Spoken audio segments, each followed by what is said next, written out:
Howdy.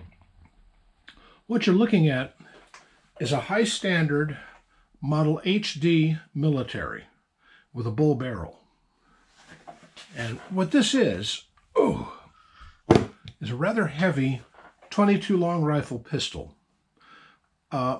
Basically, the High Standard Company started in the 1930s manufacturing parts for guns. They were based in Connecticut, and the Connecticut River Valley was the home for a lot of gun makers back then. I mean, a lot of them. And High Standard made things like barrels and trigger guards and the small parts that would fit in all sorts of guns. So everybody from Iver Johnson to Smith & Wesson would buy High Standard parts to finish off their guns.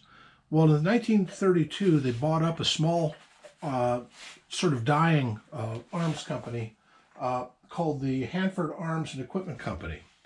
And with that, they started manufacturing their own pistols. And this is the results of that, or one like this. The High Standards came in all sorts of variants. Well, in the 1940s, High Standard was supplying pistols to the U.S. Army.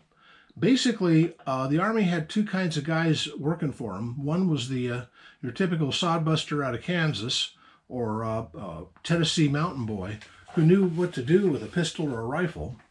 And then you had the Brooklyn and Manhattan fellows who couldn't find their posterior with both hands when it came to weapons. And they wanted to train them in shooting the .45 ACP and the Model 1911. But these guys had never seen either side of a gun except in a gangster movie.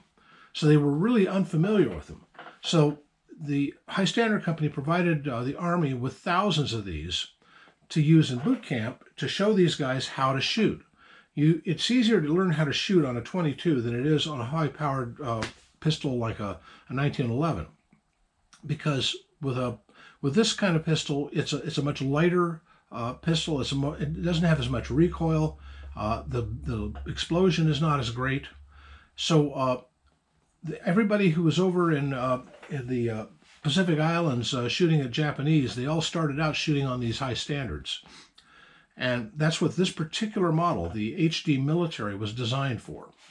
High Standard made striker-fired, hammer-fired, all sorts of systems. Everything from Derringers up to full competition Olympic pistols. Basically, they were trying to copy Colt. Colt had, what was it called? Anyway, they had a pistol that looked sort of like this at the time. But the High Standard was a little cheaper and became something of a cult classic. This thing weighs a ton. By the way, I got this from my maternal grandfather when he passed, and it's broken. I don't know exactly what's wrong with it. I've worked on it, and I can't seem to fix it. But if you pull this slide back, it gets stuck back, and then you have to use a wire like this to put it all back together again to free it so you can slide it back. Well, I put it back so that it looks good on the wall, but I'll never be shooting this thing unless I can get a gunsmith to look at it. Problem is that parts for High Standards are a little bit hard to come by these days because the 24-hour High Standard store isn't open anymore.